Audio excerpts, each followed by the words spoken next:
తెలుగుదేశం పార్టీలో డబ్బున్న వాళ్ళకే ప్రాధాన్యత. మొదటి నుంచి పార్టీ జెండా మోసిన వారికి విలువే ఉండని పరిస్థితి. గత ఎన్నికల్లో కేవలం డబ్బున్న వారికే టికెట్లు కట్టబెట్టిన చంద్రబాబు నాయుడు సీనియర్ నేతలకు టికెట్లు ఇవ్వకుండా పక్కన పెట్టారు. డబ్బు పెట్టి టికెట్లు కొన్నవారు రాజకీయాన్ని వ్యాపారంగా మార్చేసుకున్నారు.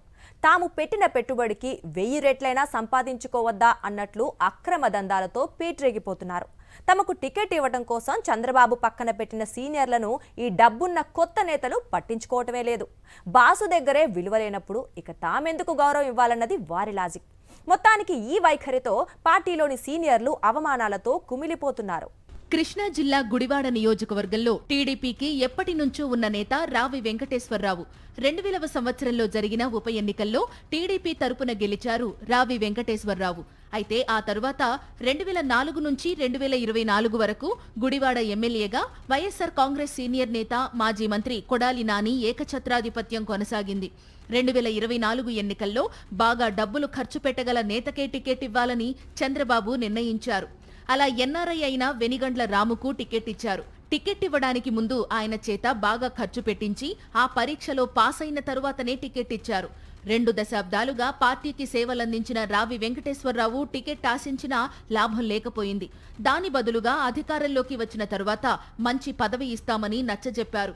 కూటమి నేతల అక్రమాలు, కోట్లాది రూపాయల ఖర్చుతో గత ఎన్నికల్లో వెనిగండ్ల రాము గెలిచి ఎమ్మెల్యే అయ్యారు.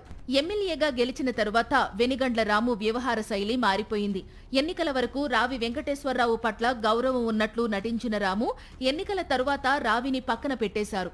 అంతేకాదు, రావికి ముఖ్య అనుచరులైన పాతతరం నేతలను కూడా పక్కన పెట్టేశారు. కేవలం తన కోటరీ అనుకున్న తన వర్గానికి చెందిన వారికే పార్టీ పదవులు కట్టబెడుతున్నారు. అక్రమ దందాల్లోనూ వారికే అవకాశం ఇస్తున్నారు. వెనిగండ్ల వైఖరి నచ్చని రావి వెంకటేశ్వరరావు ఎమ్మెల్యే పాల్గొనే కార్యక్రమాలకు దూరంగా ఉంటున్నారట.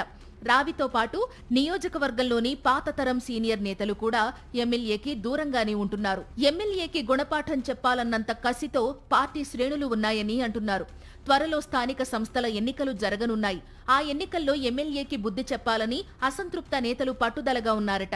ఎమ్మెల్యే ఒంటెత్తు పోకడల గురించి తెలిసినా చంద్రబాబు నాయుడు ఎలాంటి చర్యలు తీసుకోకపోవడం పట్ల పార్టీ నేతలు గుర్రుగానే ఉన్నారు.